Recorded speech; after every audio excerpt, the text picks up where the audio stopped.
There's no place to escape to. This is the last Podcast. On the left.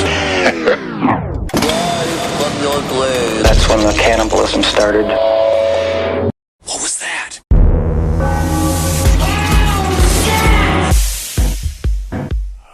More tales of the Men in Black. From Casebook on the Men in Black by Jim Keith. September 26, 1967, a woman named Shirley saw a silver disc-like object hovering outside the back windows of her home. Her doorbell rang. When Shirley answered, she met an Indian woman in a long, shimmering black gown. "Hello, Pat," the visitor said with a painfully large grin. "My name is Shirley," Shirley said against her will. "I'm sorry. I meant Shirley. Can I have some salt? I need to take a pill." Shirley brought out a box of salt and handed it to the woman. She consumed a handful of salt and forced a pill down her throat. They both watched as the humming from the UFO increased and the UFO took off over the house and into the distance. The woman in black left, and Shirley had bouts of intense nausea. Later that night, two men in old-timey black coats and hats pulled up in front of Shirley's home. She thought they were priests. They set up a camera with a massive red light on top of it and took pictures of Shirley's home, and then they left without turning on their headlights. Secrets. November 22nd, 1967. The Edward Christensen family and a relative were traveling north of Maryville, New Jersey, and saw a large sphere of light, glowing red, green, and white, fall from the sky. They called the Air Force and were heavily questioned about what they saw because they had assumed they had seen a crashed airplane. They were interrogated heavily by several different officers who kept calling back through the night. January 9th, 1968, the Christensen family got a knock on the door. 17-year-old Connie Christensen said, "It was the strangest man I've ever seen." "Does Eric Christensen live here? I'm from the Missing Heirs Bureau. Mr. Christensen has inherited some money." The man was at least 6'3", around 300 pounds, and couldn't fit through the front door. He said his friends called him Tiny. He had a Russian fur hat, a black suit with thin material not suited for the weather. His head was shaved, but not properly. There were patches of hair untouched, and his eyes bugged out of his skull like thyroid eyes, one of them appearing to be glass. He wore very thick-soled shoes. His pants were too short, and when he sat, it revealed he had a green wire coming out of his sock and going into a brown spot on his leg. They asked if he wanted something to eat, and he said, "I'm on a diet, but in 10 minutes I'll need a glass of water." 10 minutes of questioning them about specifics of Eric Christensen's body, tattoos, birthmarks. Later, his face became beet red, and he requested the water. He took a large yellow pill and he went back to normal. And when he left, he walked out the door, hailed a large black 1963 Cadillac that pulled up with no driver, and it pulled away with no headlights on. Secrets of the Men in Black. Wow, that's great. That was also Robbie Coltrane from Nuns on the Run. Very good. Little known fact. Very, All right, very everyone. good. Welcome to the last podcast on the left. A creepy beginning to today's episode. Yeah. I am Ben Kissel. That is Marcus Parks. Hello. And we have the creepy scribe himself, Henry Zabrowski. I am so terrified of my thoughts since doing this I think series. we could just end the sentence there. All night I'm having dreams of Men in Black. Are you having Men in Black dreams, Marcus? They ended. I was having them. Remember I had the dream where me and you were interrogating a man in black as Carolina slept next to us? Yeah, you told me that one. I had a dream last night about another story that I had read about the Men in Black, which was that I woke up to see a large man, Kissel size, in a flannel shirt staring at me with a bowl cut at the end of the bed, just staring at me and then dematerializing. Honestly, that was me from 17 years ago. You met freshman in high school Ben Kissel. Whatever he did to you, I apologize. Are you a time cop? You time cop, bro? Maybe. All right, everyone. We are on to part 2 of our series about the Men in Black. Can't wait to learn some more. Can I say this at the very beginning? Okay. Y'all gonna need to open up that mind of yours with some brain lube. Yeah, I don't know what it is that you need. For me, it's a stanky glass of whiskey, a couple of edibles, and a big old thick old joint. And I think that you should try some of that before settling in to what we're about to run you through. Maybe if you're going through sobriety, some ginseng. Yeah. Have a little ginseng. I don't know if that opens up the mind or not. Caffeine. Oh, my mind is always open, man. I don't need no chemical well, I mean, many years of hallucinogen abuse, which kind of opened it for a while. Like, right. Kind of So open that now it's opened kind of being taped back together. Yeah. It's sort of like the hardcore championship belt that they had in the WWE. It's shattered and then it duct taped back together. To it's a door that's kind of resemble a belt. It's a door that's hanging off its hinges, and now it's just kind of leaning up. And it's like you and your buddies call it a door, but really it's a flap. Yeah, you have to pick up the door, move the door, then put it back after you enter the building. But no, it is a door. It's a door. So before we get to this week's episode, we got to acknowledge our second source, Casebook on the Men in Black by Jim Keith. It is fantastically written and a very interesting book, even though, admittedly, it can be very confusing at times. Okay. Maybe for you plebe. All I do is understand the mind-bending world of the Men in Black. So our last episode ended with a discussion of tulpas and the possibility that the modern-day Men in Black were essentially born from the imagination, intelligence, and fear of the proto-nerd Albert Bender. You know what I tell all the ladies? A UFO boy's imagination is just stronger than the other boys. I don't think you should tell that to anyone. Yeah. But I would like to say I know what a tulpa is. It's a image conjured up solely from the mind. Well, I mean, Very not necessarily. I mean, You know what? A tulpa. Honestly, that's farther than I ever thought he'd get. Thank you. Got it. But one thing to keep in mind with the Men in Black is that they are by no means a uniform group. They come in many different shapes, sizes, and races with different powers and influence. Really? But again, they all share the same thing. Secrets. Secrets are no fun. Can you choose to be a fat one or a thin one or a tall one or a short one? No, you're given your case from birth. Oh, okay. So on this episode, we're mostly going to cover the Men in Black through the lens of a word whose etymology almost perfectly describes our subject. The Latin roots run the gamut, concealed, hidden, beyond the realm of human understanding. And the word is occult.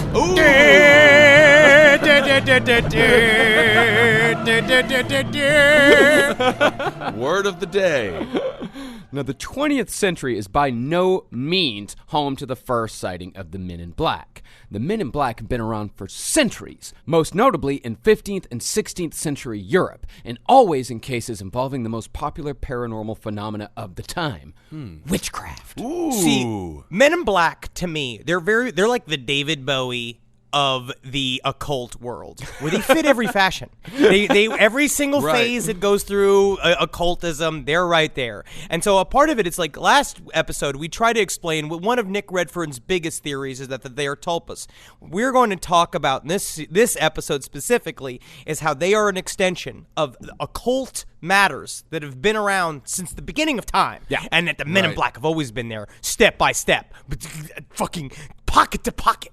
Yeah. Human race, dick to dick, just us together, crab walking, slam next to each other like a couple boys learning how to hold each other up for the first time on a summer vacation when you run away from your parents for the first time, while they're off getting hammered on the cruise. That's a strange way to make a teepee, but tulpa. That's something that's conjured up. Yeah? With just the mind there. You guys might not have known that. But this is why you don't let me do research. We don't let you do research. That's the problem. You get one nugget of knowledge, and just all of a sudden you're the most arrogant person in the room. Sledgehammer. Agrarian. Yes.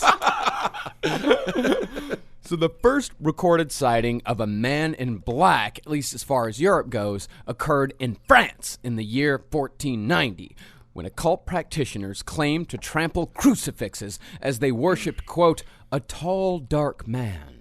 Ooh. The next sighting came 30 years later, again in France. It's in France! It's in France! In this instance, two shepherds told a tale of a tall, dark man who called himself the Devil's Bondsman. Ooh, that's a great nickname. Oh, yeah, and bondsman, that's an archaic term for slave. Oh, so he was the devil's slave. Yes, he was the devil's slave, and it's a little, like, kinky. Yeah. Like, a little bit. It's a little, like, bondsman's a good new term for, like, the sub-dom world, if you want to use it. Yeah, absolutely. So one shepherd knelt and offered fealty to the slave and his dark master. Then, supposedly, the man soon after killed and ate 5 people. Yeah, you did! Fuck yeah! But you can remember this. If you've seen The Witch, right? A part of what made The Witch so good is that they took transcripts from actual court hearings during the time, like during what we would now know as the famous witch hunt, right? Like during that whole time period. But oftentimes the devil was synonymous with a man in leather pants and a leather vest and a fancy black hat on, which, I mean, just feels like it's the one gay of the village from the 18th century, like figuring out how to work it, like figuring out how to make everybody his slave. Breaking the law. But that's what he was. Right, sounds like a little Judas Priest vibe. That was a real old country buffet that he had. Tulpas. It's actually conjured up. Well, of course, both shepherds were burned alive at the stake for consorting with the devil. Over 100 years went by without another recorded sighting. But in 1645, the infamous witch Isabel Gowdy of Scotland described a man suspiciously similar to some modern men in black. Now, we know that the witch trials in Europe and America were by and large led by uptight establishment figures suppressing and murdering groovy ladies as well as a few groovy dudes. But there may just be something hidden in Isabel Gowdy's testimony. The whole thing with the witch trial, right? It was all because they were taking the bad wheat, right? Bad flour. It was that kind. Well, that's ergot. The- That's one story is that the wheat supplies would get contaminated with fungus. I would and like to driven balls. nibble on that though and just see what that trip is like. I- I bet you, of if you course. know you're taking it, I bet you it would be a pretty good time. I think it's supposed to be one of those like terrifying trips. Terrifying. Like the trip that Tex Watson had that caused him to murder Sharon Tate and all the other people. Have you ever had angel trumpets? No, that sounds like a horrible thing that you might get after eating too many grains. There's the stool joke. Wow. Wow. No, but the idea is that it creates very... It's July 5th. Okay, can I just clarify? It is July 5th right now. We all had a July 4th. We celebrated our freedom. We all had a great And then- time last night. Now emphasis on dumb. Okay, hello. dumb. We're doing good though. We're strong.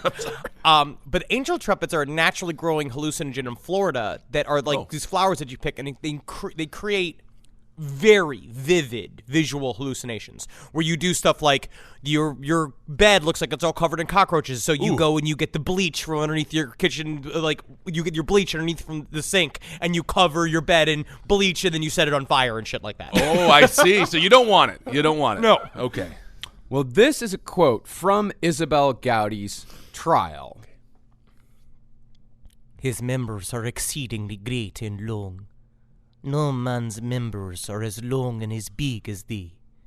And I found his nature as cold within me as spring well water. What is she describing there? It seems a little phallic. It's his Is there just a nude- It is phallic, but she's describing members like limbs. Oh, Like- I see. yeah. Okay. Yeah, yeah. Because he doesn't have like a butt. Okay. She was fucking it. Oh, okay. Okay. At the I same see. time. That is true, honestly. She was fucking it. All right. Well, this testimony mirrors the long-limbed men in black with the cold touch that we'll discuss later on in detail. But that is very, very much a men in black detail. Long limbs, cold touch. Long limbs, cold touch. What they talked about last time, we talked about a little bit, like jointless wrists. Yeah. They look like Gumby. They have like no knuckles. They're all very flat. They look like they've been made by a factory. Yeah. Okay. And furthermore, even though the quote-unquote confession of Isabel Gowdy is likely a fabrication made under duress, it still ties into Men in Black lore. Okay. See, the fact that the long-limbed, cold, dark man lived in Isabel Gowdy's imagination speaks to the genetic memory of humanity. See, pitch-black, long-limbed figures, for some reason, speak to a primal fear within us all. I mean, this whole thing survives even to this day in horror movies. I mean, from the Xenomorphs to the Alien franchise to like 21st century creations like Slender Man and the Babadook. Right. Like there's just something about like these, it's the shadows that terrify us. Oh, absolutely. Yeah. And Slender Man, we were going to bring this up last episode because in the end, like, in a way, it seems that Slender Man is a mirror / kaleidoscope version of the original Men in Black visions. And that now, like, I would almost consider the Slender Man to be real. Like, we had 2 people stab a girl, like the Slender Man stabbings case. Several other people have committed crimes in the name of Slender Man, and I don't really understand what makes it any less real. Like, that to me is the perfect example of a tulpa. It's because people, when they're young, their perfect idea of a man is tall and thin, like Curtis Cobain or a series of other people, and I'm a little sorry I don't fit the fucking mold. The tulpa was created by a bunch of 13-year-old girls, and I'll tell you one thing, when you get older, you like them fat. You like it because you can keep a fat man. You can keep a fat man around, and he's feed thankful, and he's very excited to be there. But a part of it is that I think that what you're saying, while ignorant, is also true.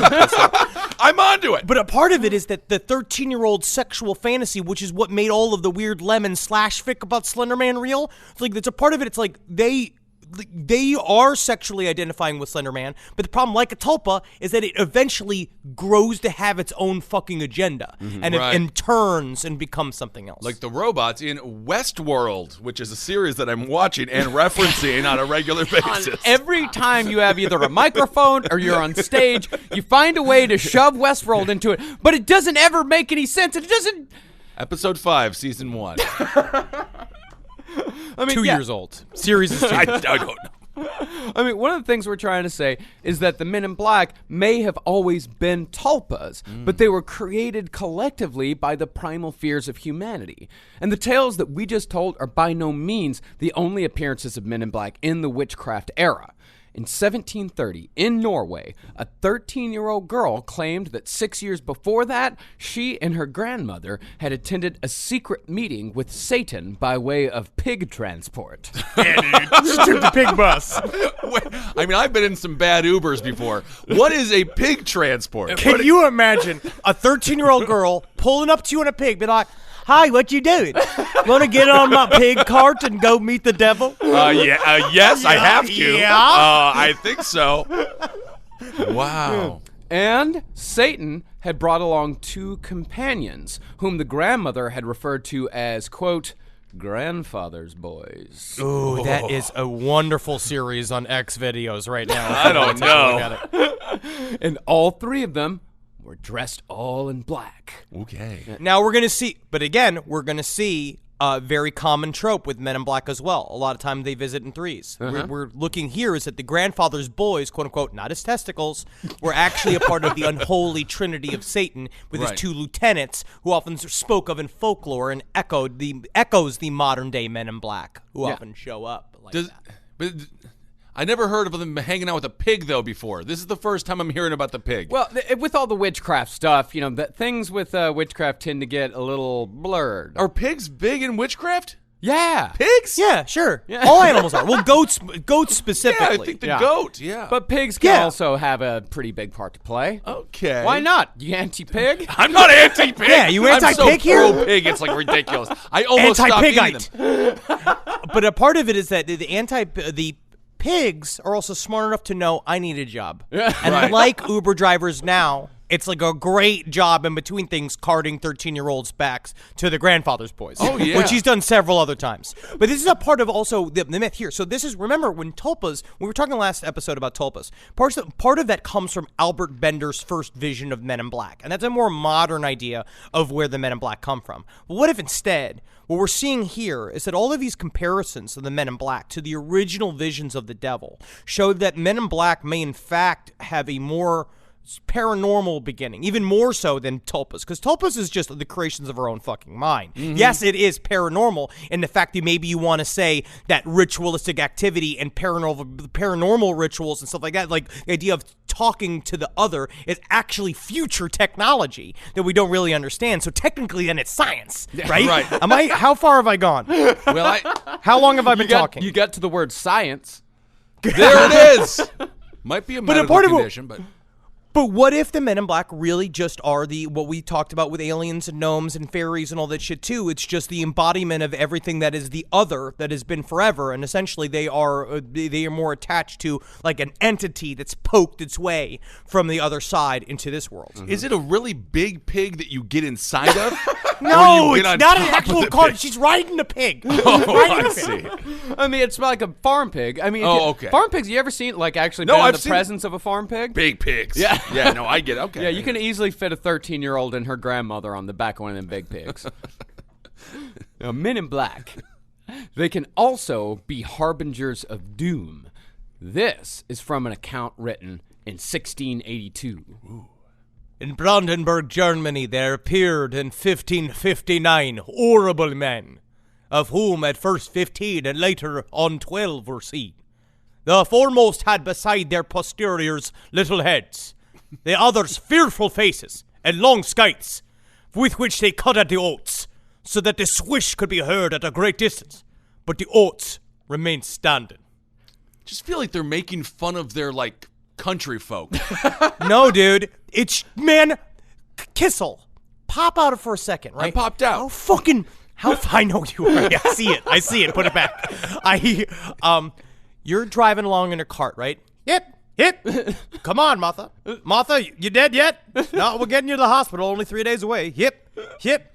Looks over.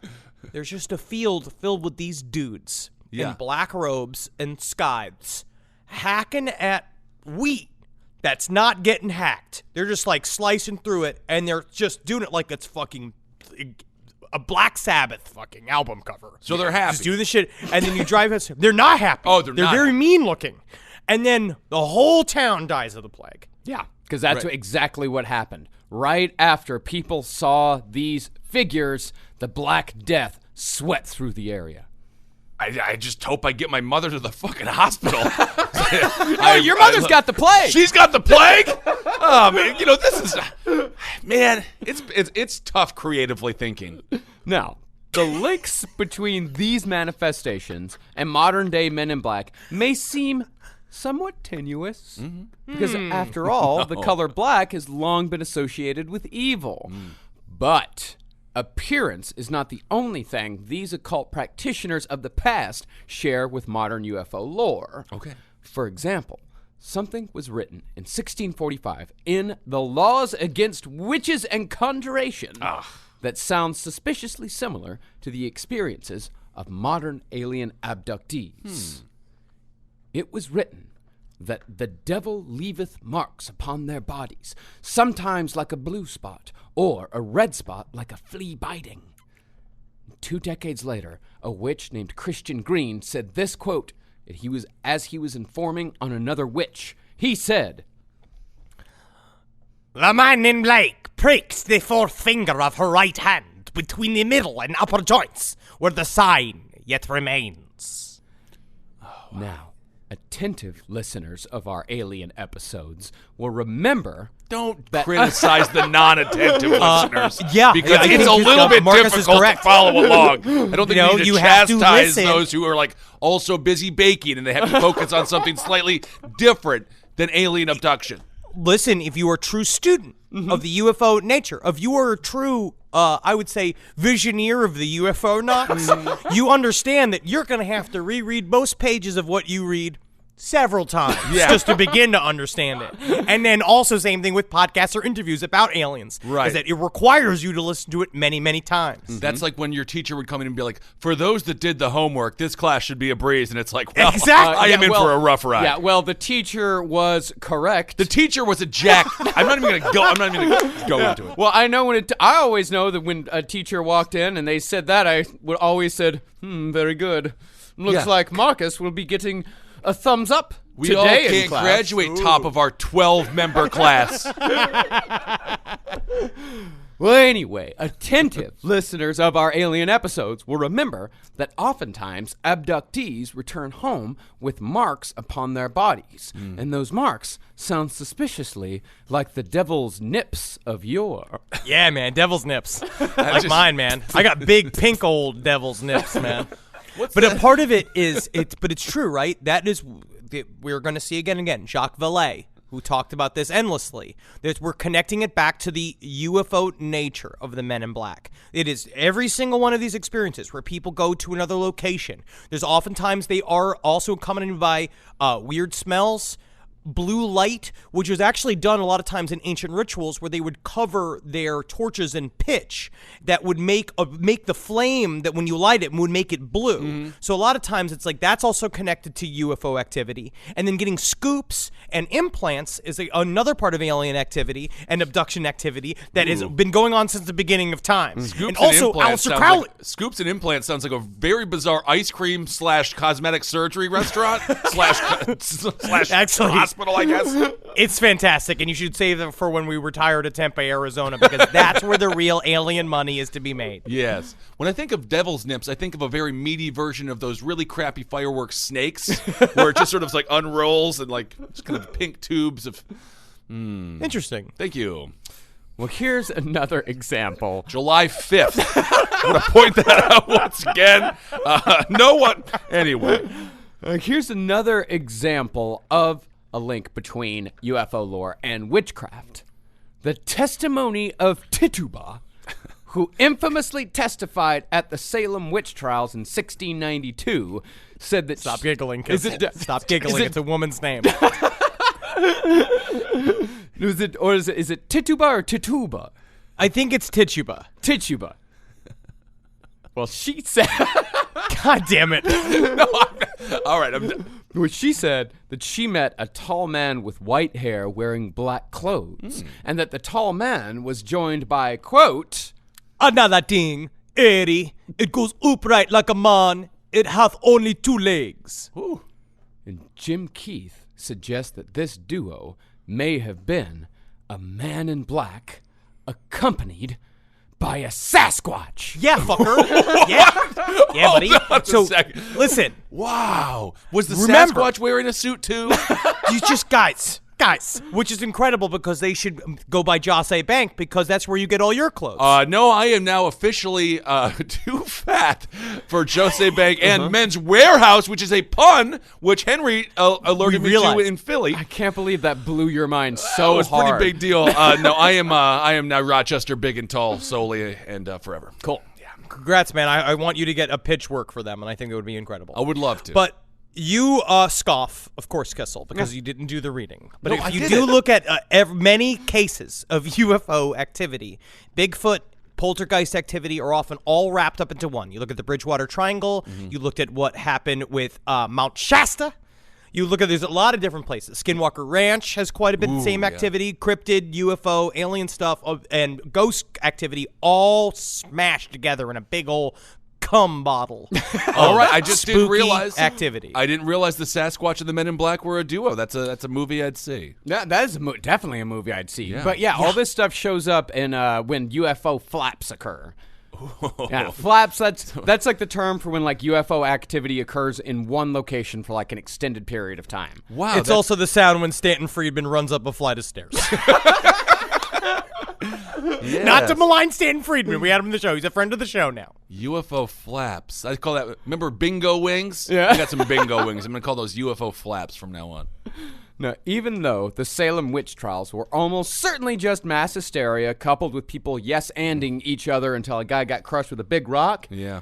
isn't it more fun to think that maybe, just maybe, Sasquatch was there too? Come on, guys. Let's have fun with it. Everything is more fun. Yeah. It's like you could put Fun. Sasquatch in a series of horrific historical events, and it would make them more fun. Tell any Absolutely. story, and then at the end, add, and Sasquatch was there too. Yeah. And then- Absolutely. Cut to Trump, Kim Jong-un, talking North Korea capital, like all talking stuff. Cut over. Bigfoot's making pad thai in a big wok. Like next one. Just being like, Sasquatch was fun. there too. Yeah, that's great. chef's hat on. You know what I mean? Everyone He's just also cut 15 he's one minutes. of the Secret Service members. You know what I mean? Now, it seems that Man in Black activity either died down or went completely unreported in the 18th and most of the 19th century. And while it could have just been that we finally moved past the witch hunt phase of Western civilization, I mean the literal witch hunt phase, Horrible stuff. something interesting happened near the turn of the 20th century. Although they were not traditional G-men, hat and suit men in black. MIBs started popping up in Scotland and England. Ooh.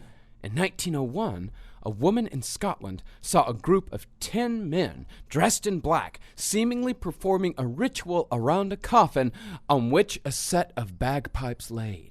I think this reminds me of like Naked Gun, where he shoots a bunch of people who are performing Shakespeare in the park. What if it was just a funeral? Could it be a funeral? Yes, absolutely. They could have just been very into the bagpipes, because all it takes is for one man to be like, beating me with me pipes. Like, are you sure? You're like, you got to do it, and all of you wear black. It's the only way I like to see it, because it's slamming. 3 years later, strong poltergeist activity broke out all over the British Isles, and 4 people spontaneously combusted in the year 1904 alone. Jeez. Yeah. And a year after that, a young girl was visited 3 nights in a row by a man in black. The girl said the man gave her a message that she dared not repeat, an experience that was echoed half a century later by Albert Bender. But also, most abduction scenarios, there is normally, in the stereotypical abduction scenario, there's a section of the scenario where they are given secret knowledge, and the aliens are like, well, you can't share this with anybody, and we'll know, because, what? We're aliens. We're aliens, yeah. They know a lot. So what happened at the turn of the 20th century? So what happened? Well, tulpas, I know what they are. Well, it could be that one man is responsible for all of this, or at least all this beginning. There's one man who may have opened a door, just a crack. A door that may have somehow been shut by persons unknown 200 years earlier. And the man who may have reopened it is Aleister Crowley. Holy And that's him playing the bass. Right. Him playing metal bass, which would be fucking cool as shit. Naked from the waist down, completely hard. Beautiful head with a fucking turban on, just like, oh man, I'm falling real in love with Aleister Crowley. I don't know. How did he reopen it between his orgies and all of the drugs and the drinking? We're gonna get into it, man. Okay. Now, Henry turned me on to a book called The Secret Rituals of the Men in Black. And that book attempts to connect the titular characters to that one time in 1904 when, on his honeymoon in Egypt, Crowley made contact with a being called Avos.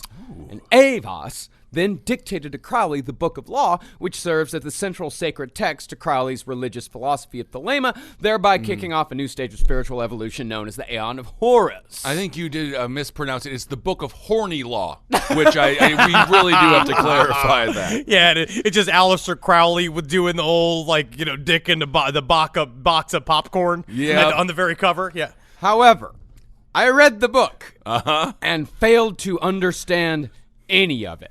Or how it actually connects to the Men in Black. Because if I remember, they talked more about a fish man in that book than they ever did about the Men in Black. The Men in Black are mentioned like 4 times. So maybe Henry has a very skeptical look on his face here. I think we have a rebuttal. Maybe. Well, no, that's the thing. I'm not saying it's bad. I'm just saying I didn't understand it. Just because I didn't understand it doesn't mean that it doesn't make any sense. Well, no, don't applaud that, because that's not... You get an applause for that. That's not necessary. If you don't understand it, it doesn't make any sense. No, that's true, because that's the thing, is that you could understand something that I don't understand, but it still makes sense to you. Yeah. And there are many things that I understand that you definitely don't understand that makes sense to me. Please.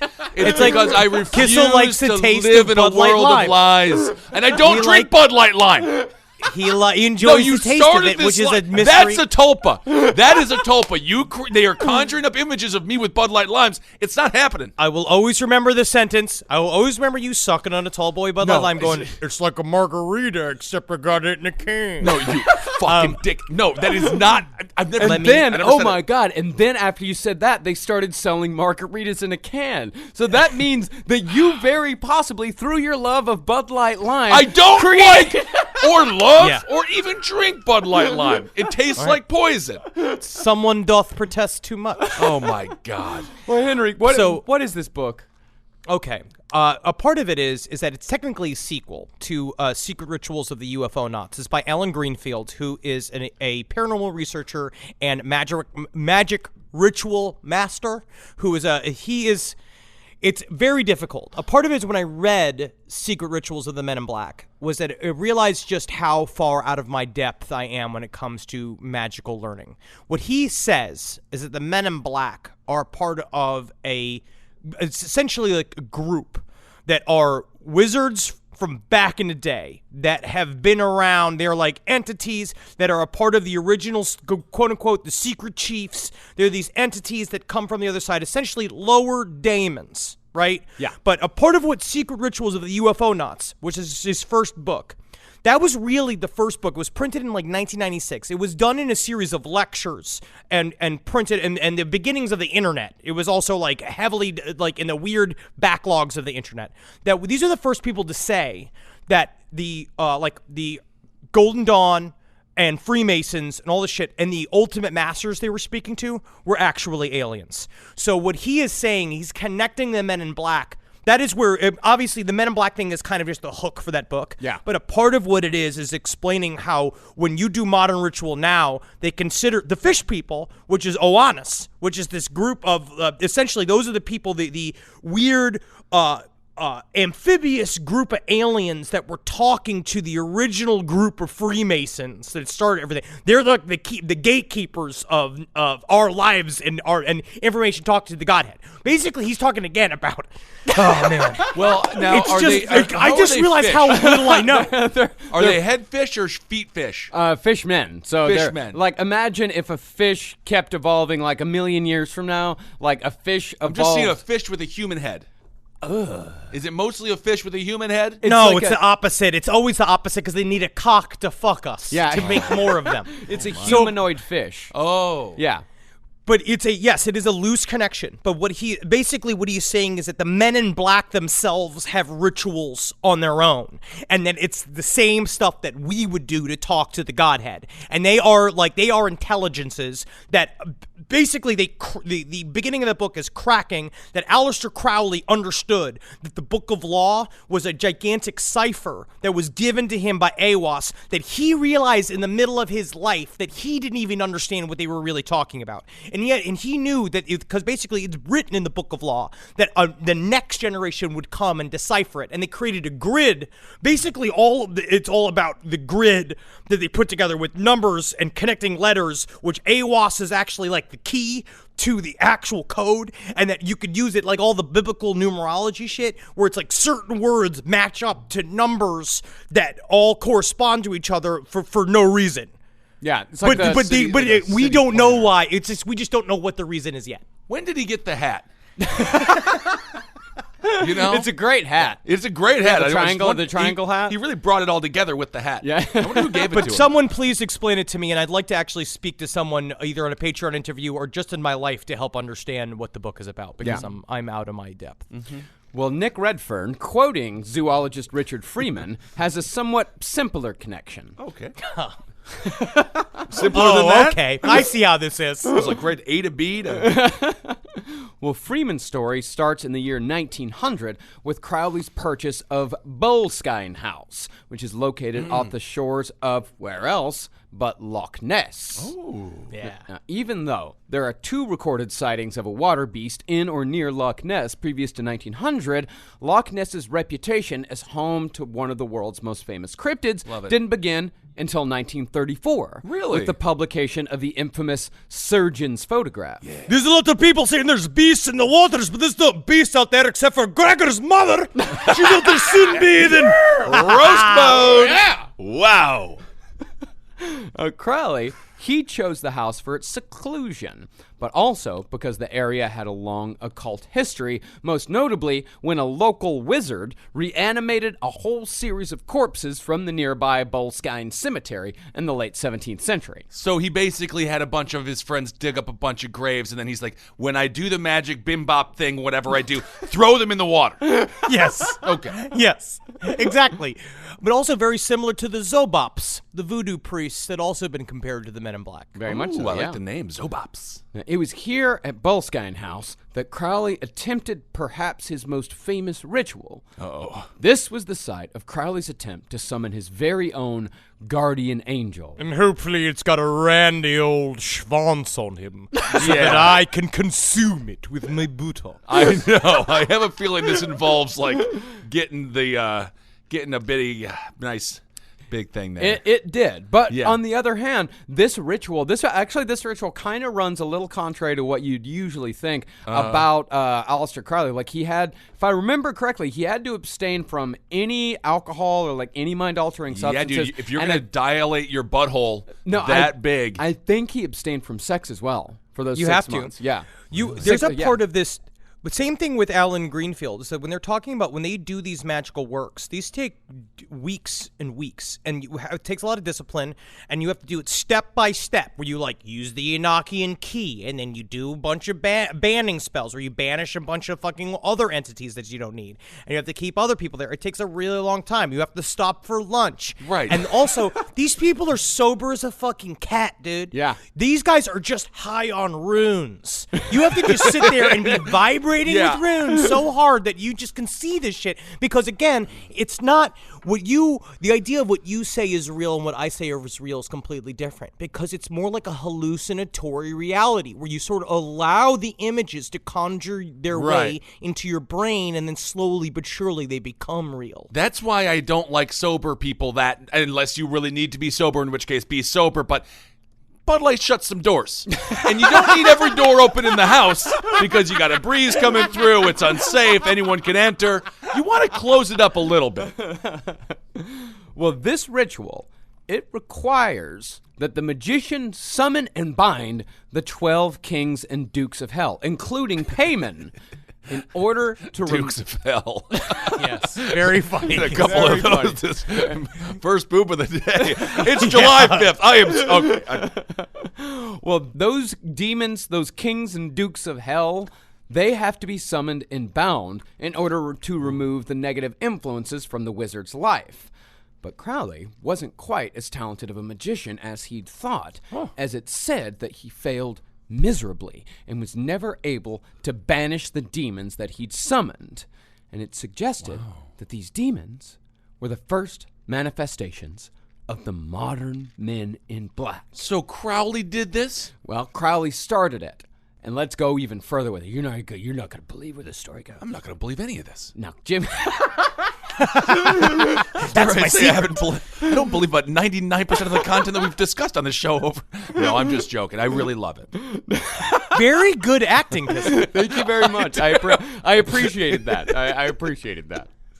Now, Jim Keith maintains that Crowley, Jim Keith being the guy that wrote Casebook for the Men in Black, Jim Keith maintains that Crowley was actually a white magician rather than the more evil black variety, meaning that Crowley fought on the side of humanity, like when he later on supposedly helped Churchill win World War II. Yeah. He was a spy for the British. Yes. But they were saying apparently that he worked with British intelligence. And I actually do believe in a lot of this, because even Crowley said that he was mystified at the end of his life why people thought he was so evil. Yeah. He was actually trying to do good, but doing what later became known as, I would say, sort of the satanistic principle, which is you dress like the villain.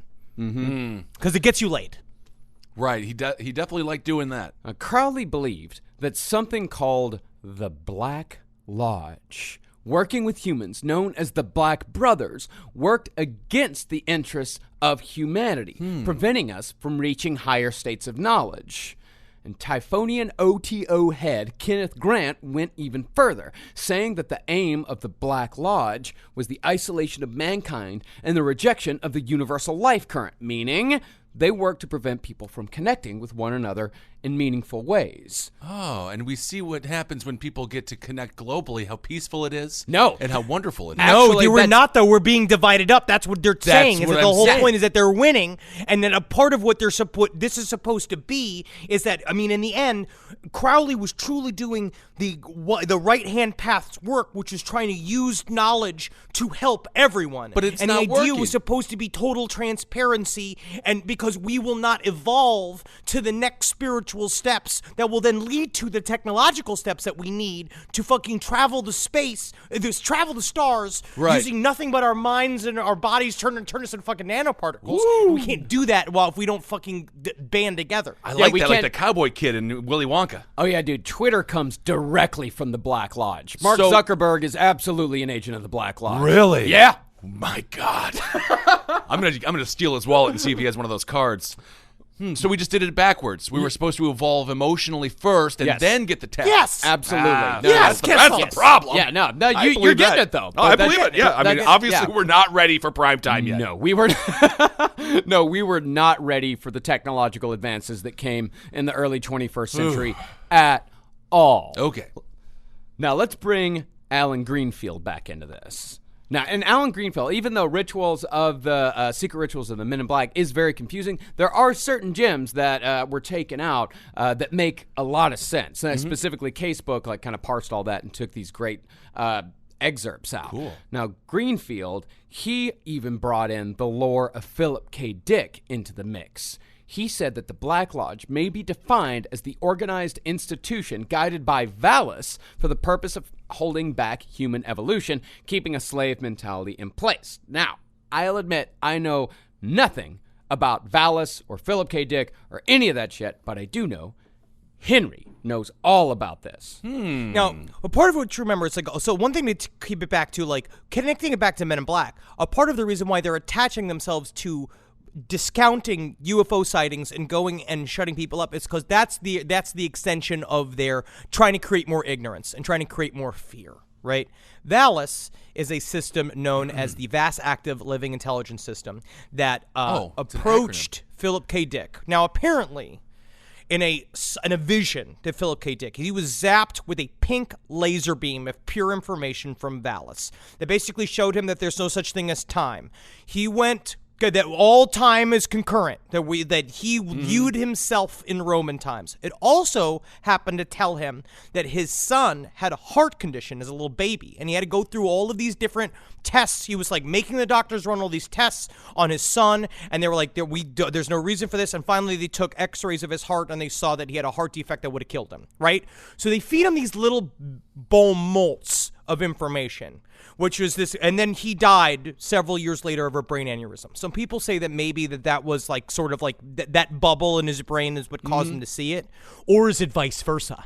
So he had and so what Valis is that... No, wait, so are you fucking bringing phenomenon type of shit into Philip John K. Dick? Travolta, the John Travolta, Kira Sedgwick vehicle? Yes. Wait, I don't know what happened to your... How are we at Travolta? What he's saying is that it's possible that, Valis was actually... He was able to see Valis because he had a brain defect, much like John Travolta was able to perform telekinesis in the movie Phenomenon because of the brain tumor. Spoiler! Okay, yes. Spoiler! Yeah, I'm the spoiler alert guy. King spoiler alert. I'm allowed to spoil Phenomenon. And in Michael, he's an angel. But back to understanding, so where we're at, right?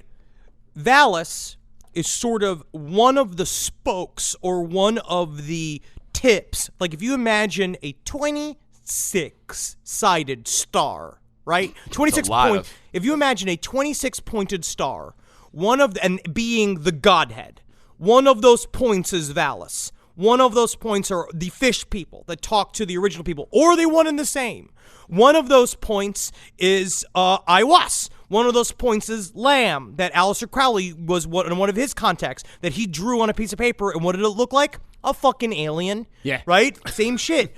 So what Valis is the system that Philip K. Dick was connected to, but then it's more about, was it feeding him information?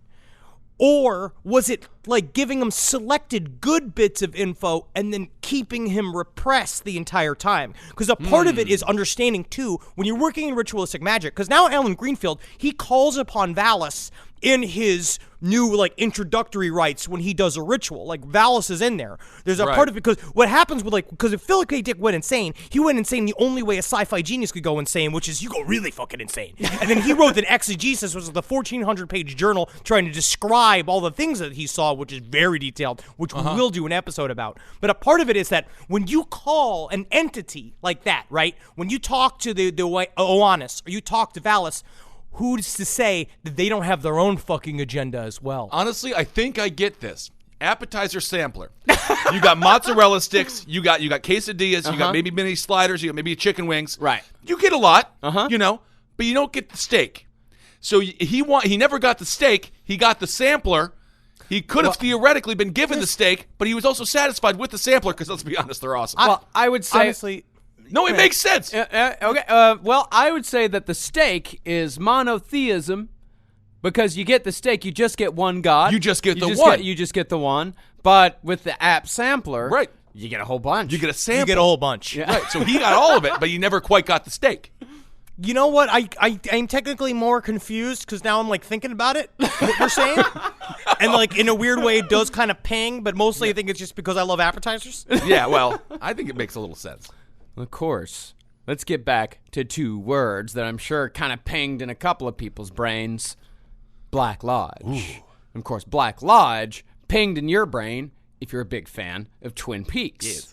And in fact, much of the Twin Peaks Black Lodge stuff comes from Aleister Crowley. It comes from his novel Moonchild. Now, in this book, a girl named Lisa travels into the fourth dimension and enters into the Black Lodge. The characters inside, it can be interpreted as a dwarf surrounded by music, a beautiful woman murdered with a red line around her throat, and a man of incalculable evil. In other words, the dwarf, Laura Palmer, and Bob. Shit, yeah, man. Fucking Twin Peaks, dude. Well, Mr. Lynch, thank you so much for coming here to Sony and pitching your show idea. It was really quite. I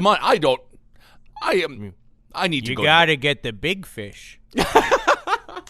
Did we just give him the show? Now, you might say that this is all fiction. You know, it's just Moonchild is a novel, Twin Peaks is a TV show. But Moonchild was largely based on magicians that Crowley knew and the rituals that they had performed. And Twin Peaks we've been talking about this a lot, like it's about as close to modern occult mythology as we're going to get. Cool.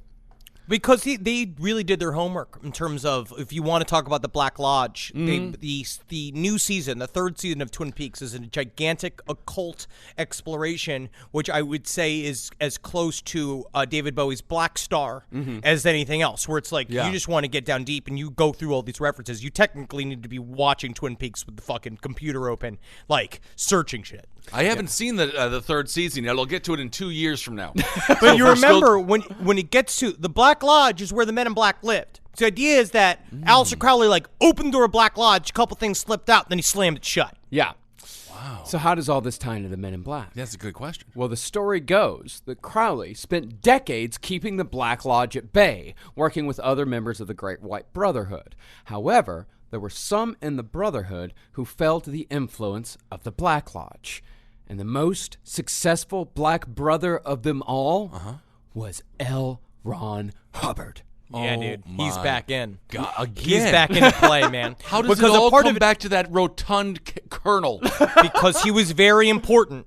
He weirdly was very important to American history if we believe that our interpretation of these events are true. Yes. Okay. Now, if you'll remember from our L. Ron Hubbard series, it was either episode 1 or 2, I think it was 1, Hubbard made friends with noted occultist and rocket scientist Jack Parsons when Hubbard was on the road to founding Scientology. And he was pounding out his girlfriend and taking all his money and having a great time. Oh, yeah. I don't think Parsons liked him too much. No. But in 1945, these two guys working together, and we know for a fact that this actually happened. We know that Parsons and Hubbard attempted the Moonchild ritual, in which they were hoping to produce an incarnation of a divine woman known as Babylon, a.k.a. the Scarlet Woman. Now, following the ritual, Hubbard essentially ruined Parsons' life, and Parsons died under suspicious circumstances 6 years later in a quote-unquote accidental explosion in his garage. Yes. And it is definitely worth noting that Parsons was a student of Aleister Crowley. And Crowley had no confidence whatsoever in these two dudes. And this is decades after Crowley's peak. Yeah, you can't just go making flubber in your garage if you're not a scientist that's capable of doing so. No, you can, though. I know, because but not sometimes capable of doing it, You obviously. can, though, because sometimes it makes you great at basketball, and it brings your family back together. That's true. Well, this is what Crowley wrote in a letter to another OTO guy about these two assholes. Apparently, Parsons or Hubbard or somebody is producing a moonchild. I get fairly frantic when I contemplate the idiocy of these louts. I'm sorry I'm sitting on a parking cone. Sir, I'm just trying to park here. No parking, valet only. Okay. But it's Interesting. important to remember so Crowley was not happy that they were using his magic wrong. Absolutely not. Okay. Well, a part of what's going to be very difficult to explain to people outside of the magical world is that ritual work, to be honest, while it's talked about quite a bit, is pretty rare. The right-hand path, like what you always talk about, we had talked about when we did our magic episodes. They always did this for specific personal knowledge. They weren't trying to actually use the rituals the way they were intended. Aleister Crowley stepped out of style, and he was the one that was really doing stuff being like, I want to do it. I want to talk to the entities. I want to get power and money from them. I want to show people that that's what magic is for. But the thing is that a lot of people, like you're going to see, I think that we have real witches and sorcerers that listen to the show that do ritual magic. But you know for a fact, how many people you know are self-described quote-unquote witches, they've never done a fucking ritual. They just got candles and shit. They're just having a nice time, and they're wearing see-through clothes so that's making them a witch. But a part of what these guys do, it's just like, is L. Ron Hubbard and Jack Parsons had the fucking schnances to actually do the Moonchild ritual, which is an incredibly important ritual that no one had really, I guess they had tempted forms of it, but these guys taking a full fucking home run swing for it, because a part of it, and they had two separate goals. Jack Parsons wanted to use the spirit of Babylon to actually put down Aleister Crowley's beginning of the Aeon of Horus, because Horus is connected to Mars and to fire, which is the idea that we be living in this like war-like time, and what we're trying to do is bring peace and love and harmony. And Babylon was supposed to come and teach everybody that slick pussies and hard penises and all that stuff is supposed to make things good and not bad, like it's supposed to, like sexual healing for everyone. But fucking L. Ron Hubbard had a whole other idea of how to use this energy. Yeah. And it seemed like, yes. I can't stop thinking now of Parsons and Hubbard in like clear see-through shirts like Christian and Edge from WWE used to wear, and I just don't want to think about like their weird bodies being able to be seen through their black cloth shirts. I mean, Hubbard, he had definitely a weird body, but like Parsons was a heartthrob. He was. Oh yeah, man. Oh yeah. Hubbard had a perfectly normal body. No, it's your body, and that's the only reason you're saying that. He had a thinker's body, a technically very successful man's body. But even though Crowley had no confidence in these guys being able to pull this off, it's possible that L. Ron Hubbard actually knew exactly what he was doing. And he used Jack Parsons and the knowledge that Jack Parsons had learned from Aleister Crowley to do it. Now, here's another thing from Bishop Reverend Alan Greenfield. You got to say it like, here's another thing. And here's another thing. This is good. Greenfield maintains that L. Ron Hubbard was working for the Black Lodge. Jeez. Greenfield wrote, the Black Lodge's aim was to delay the manifestation of the new Aeon, the birth of the magical child, and the realization of the Ubermensch through diversion of the will current into less than useless power plays, demoralizing materialist and superstitious delusions, and New Age jargon. And it could be argued that useless power plays, demoralizing materialist and superstitious delusions, and New Age jargon are the foundations of Scientology. Interesting. Yeah, New Age jargon. I like it. So is this like, what's that Xenu guy? That old thing with Scientology. Yeah. Is that where he came up with that idea? No, he purposefully, I think that it's technically, the idea is that it's purposefully misleading. It is purposefully done to con you and make you believe in something that's entirely cynical, and then by the end of it, it's you have been wasting your time. Yeah, Scientology removes thought completely. Right. You have no thoughts of your. All Scientology does is that it just, shoots a bunch of manure in your head. And Manure? Then you, This sounds like a father trying to convince his daughter not to get in Scientology. All Scientology does is just shoots a bunch of manure in your head, and I don't see why you can't just be happy here in the homestead in Oklahoma. It's a perfectly fine home. Your mother loves you. I love you. Your brother loves you too much, but that's okay. But you don't understand. Not only can I jump 7 feet, I'm also not gay anymore, Dad. Manure shoots into your head. Now, it very well could be possible that Hubbard's actual goal in the Moonchild ritual was to open the door to the Black Lodge completely, letting all manner of creatures and malicious aliens into this world. And what do those include? The Men in Black. Yep. Wow. Because after all, it was only 2 years later that aliens were crash landing in Roswell, New Mexico, and UFO sightings haven't slowed down since. Yep. Don't the Men in Black, I've seen the fucking movies. Yeah. Don't they kill aliens? No. No, that's just No, the buddy. movies. They're Those part are and movies. parcel, man. They're all like, it's the idea of the Hegelian dialectic. They are the same phenomena. They control the UFO activity. They are part of UFO activity. They're UFO and police, also aren't they? control, sort of, but they also are entities like the UFO nuts that pilot these crafts. You just refuse to say UFO nuts, don't you? Or will not. All right. Now, supposedly, aliens weren't the only thing to come through the door to the Black Lodge. Although creatures like Sasquatch, Nessie, mermaids, and such have existed for centuries, something curious happened following the Moonchild ritual.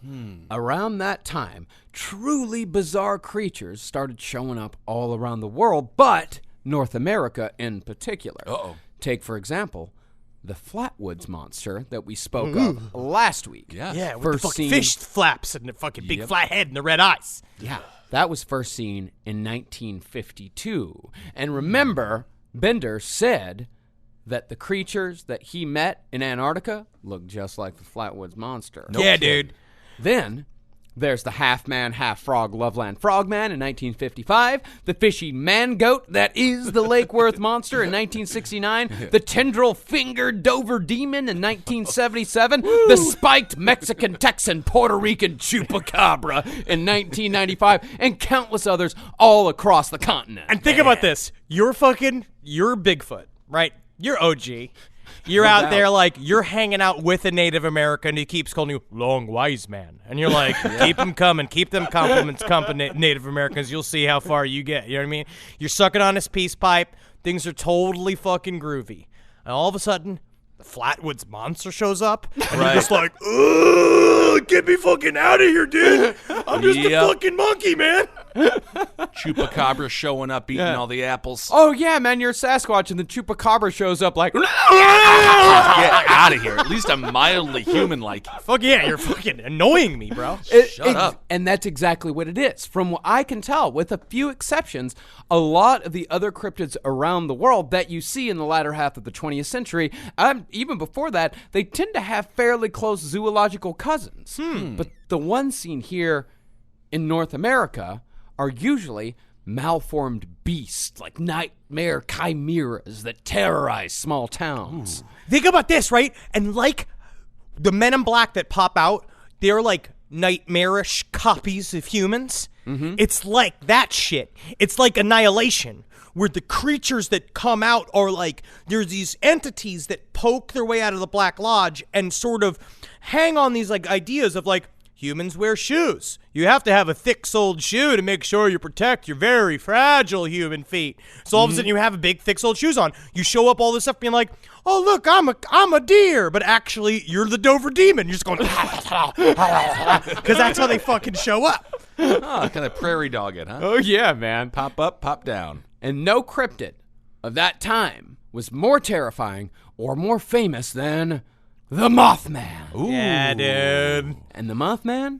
curiously shares a state with the aforementioned Flatwoods monster. Both were in West Virginia. And it just so happens that the Mothman was also at the center of some of the most bizarre encounters ever recorded involving... Do you want to take it, Ben? Involving... I would just Mothman and Flat Guy. No, Kissel. No. Who are we talking about? Who we've been talking about for... we're going on like 2.5 hours now. Okay. Involving... What was the question? I really want to get... I don't... No, it's not a question. Okay. I want you to finish my sentence. Oh, okay. All right, okay. I want Here you we to go. finish my sentence. Here we go. And it just so happens that the Mothman was also at the center of some of the most bizarre encounters ever recorded involving... This is going to be a very easy class for those that do their homework. I don't involving Just say the Men in L. Black. Ron- Just say involving the Men in Aleister Crowley. Black. Involving The Black Lodge. Involving the Men in Black. Involving the Men in Black. Are we breaking you? No, I've been broken along. I think around episode 50, I was broken, so. But before we get to the Mothman, we've got to introduce the third of the three writers that contributed the most to the Men in Black story besides Albert Bender and Gray Barker. Okay. And that man is John Keel. I love Oh, him. yeah. Now, John Keel is actually a pretty fascinating character in the world of the paranormal. And although he did write a saucy softcore Batman porn parody paperback named The Fickle Finger of Fate, Oh, God, which is just Batman with a finger permanently placed inside Robin. yes, he did write The Fickle Finger of Fate. But he's best known for his 1975 book, The Mothman Prophecies. Now, Cool. if you want weirdo history of America, The Mothman Prophecies is an essential book. Think about how many books we've read in the last 2 weeks for this episode. This may be the most. Right. Of technically the most quote-unquote not real subject we've ever covered. Well, page count, we've probably Done more. researched more. Yeah. Page count, definitely going to go ahead and say Jonestown. That's our number That's one. the big one. But That's the big number of thin books, Men in at Black 5. is definitely up there. Yeah, we're at 5. Oh, you guys got a bunch of personal pan pizzas coming your way. No denying that. Oh, Book the it. book club. No, I'm number one nobody. in class. You never get rewarded for reading alien books. that's How true. many times I would bring those into class? I remember bringing alien books into class as a little kid, and they're like, "This isn't real books. You need to read a real book, like Of Mice and Men." Oh, God, I hate that book. I love that book. No, I know why man. you hate it. Yeah, because first of all, they're weak. Second of all, why are you so mean to the big guy? It was Leave him because alone. he killed a woman. He No, killed I a woman. understand that he gave a massage to someone. Well, you know what, man? It's like, whatever. Leave the guy alone. Leave him alone. Well, Keel, besides just writing the Mothman Prophecies, he was one of the most important voices in Men in Black research. And although he did not coin the phrase Men in Black, he was the one who popularized it in a story called UFO Agents of Terror in the men's adventure magazine Saga. God, again, that's when men's adventure magazines were so much more fun than they are now. It's all muscle milk and how to get your penis slightly larger and how to get your pecs bigger. Why can't we have fun stuff like that anymore? I don't know, I man. don't want to climb a mountain. I don't want to look at myself in the mirror flexing and feel good about it. No. I just want to talk about, I would much rather read a tale like that. I want to read a story about how a guy climbed a mountain and found a weird bird. Yeah. And then climbed back down. I just want to read a story about a 5'7" boy, a round boy who meets a very long woman, and they spend their lives going in a big hot air balloon from town to town, killing men in black and having sex. I think you're going to have to write that one. Yep, I will with my actions. Well, however, even though Keel was a talented paranormal writer, he also had a flair for exaggeration. Oh. So whatever story told to him tended to be given a little extra oomph for dramatic purposes. But that, though, was saved for his writing. In person, Keel tended to be a little more real. His most bizarre encounter with the Men in Black was just told to paranormal author Brad Steger, who we have no doubt used as a source on last podcasts in the past. We've definitely used Brad Oh, Steger. yes, absolutely. He is an old school Bill Cooper style conspiracy, hardline guy. Yeah, he's a hardline guy, but he's not quite there. Like, he's not going to die in a shootout in his front yard like Bill Cooper did. Okay. Now, allegedly, Keel had the same sort of visitation that Albert Bender had experienced, as in, Men in Black show up, say, stop looking into the shit, and we won't have to hurt you. But during Keel's visit, the Men in Black decided to turn up the weirdness factor a bit. Oh. At the end of the conversation, in which the Men in Black not so subtly threatened Keel's life, one of the Men in Black started rummaging around under Keel's sink. The Man in Black came out with a big bottle of Clorox bleach and asked Keel, "What is this?" What is this? What is this? What do we have here? What kind of liquid? Well, it's got the Yuck logo on it. We did put that sticker on it for the children so they know not to drink it. And Keel told the Men in Black, it's Clorox bleach. It's a powerful disinfectant. Yeah, really? like we're gonna believe you. I would, but Yeah, because the man in black, he opened up the bottle and he just stuck it under Keel's nose and told him to sniff it, smell it. Smell it, which everyone loves. Everyone always loves to be forced to smell things. Yeah. Oh, it's always a great scent when someone requests you to smell something. Oh, yeah. Then, after the man in black confirmed again that it was indeed Clorox bleach, he just took a big old swig of it. Yeah, and then buddy. handed it over to the next man in black, Nice. who gulped down like a few more swallows, like, ugh, ugh, ugh, ugh. And then he handed it off to the third man in black, who finished off the bottle. It's going. It always reminds me of what's it, Harlan Williams from Dumb and Dumber. Oh, he goes yeah. and he gets the bottle. Get out of here. Then they just left. No, not replacing the bleach, huh? And this isn't even close to the most bizarre of the Men in Black stories. Because, as the movie, and Ben, you are guilty of being fooled. Sugar water. You, More sugar water. even though the movie may make it seem like the Men in Black are all like suave dudes who show up to save the world, get Well- a couple of good one-liners, and they get out of there. To be fair, there's only one suave dude. But, He makes that look No, good. Tommy Lee Jones is also suave. He does. No, but make he's it not look good. supposed to be. He's the white square. Yeah. But he's still suave.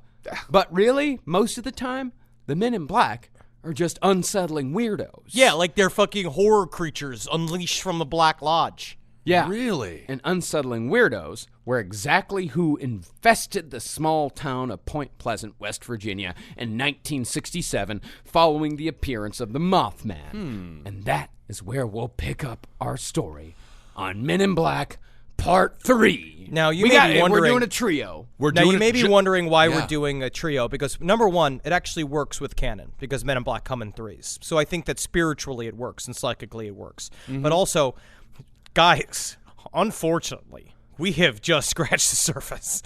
And this there is so much more shit. And I was saying this the last time to Marcus, and I really believe this, where it's like, one day, you guys ain't going to see me for a while. And Yeah. I'm going to come back, and I am going to either have a Men in Black in a fucking net, and I'm going to be taking pictures of it, or I'll be covered in Men in Black blood, just fucking hunting them down spiritually from state to state and country to country. So you're just you're gonna kidnap a bunch of people. No, I'm going to kidnap Men in Black, and I'm going to torture them until they admit it, that they are Men in Black. Okay, yeah, that'll be good. All right. Well, wow, there we go. Men in Black Part 3 coming up next week. Oh, yeah. Wow, That's man, very I feel exciting stuff. cleansed. Yeah, Yeah. me too. That felt good. We got it out.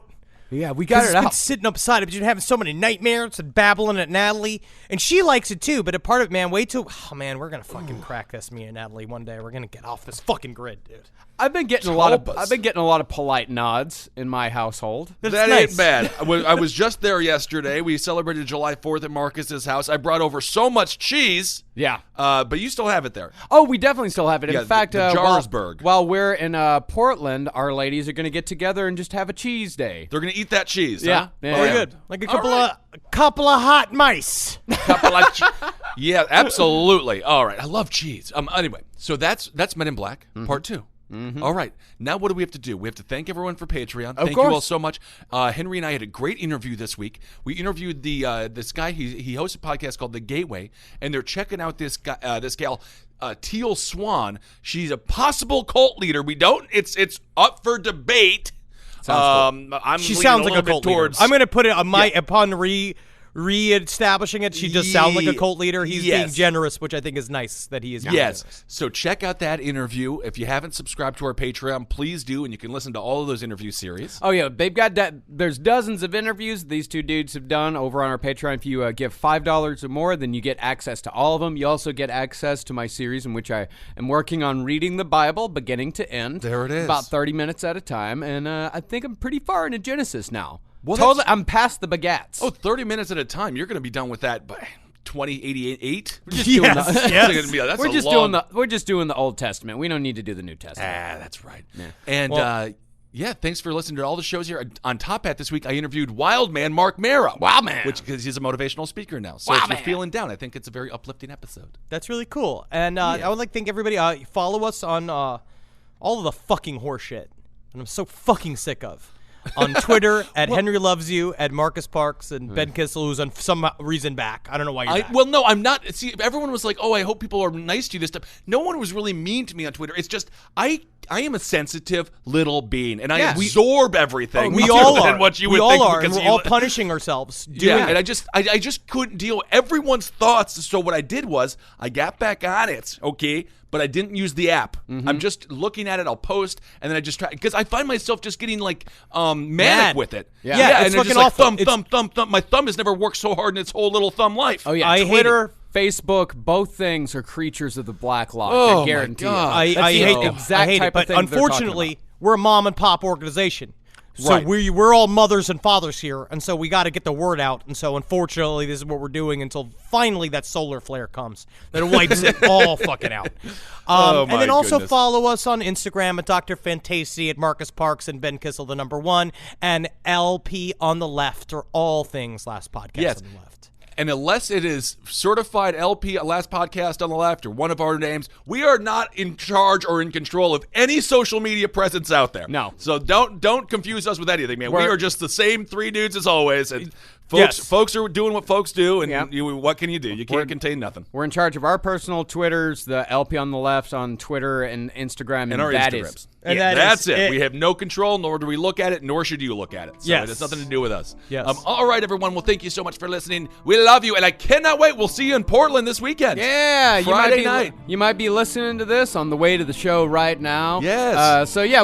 Maybe we could pretend like you remember that scene in Wayne's World 2 where they're all driving to the concert and they're listening to like Mr. Scream. Yeah. They're like, yeah, everybody out there that's going on the way to the Aerosmith concert, and then he goes. See you guys in Portland tonight. Revolution Hall. And I hope they have one of those really cool licorice dispensers like they have in Wayne's car. Remember that? Yeah. Always wanted that. That's fucking All right. great, man. Yeah, I would definitely do that. That sounds great. All right, fuckers. Hail Satan. Hail yourselves, everyone. Helgeen. Hail me. Fight the Black Lodge every day. Fight the powers that want to keep you ignorant. Read Yeah. a book. Go make love to your significant other. Go to a pool. Magustalations, everyone.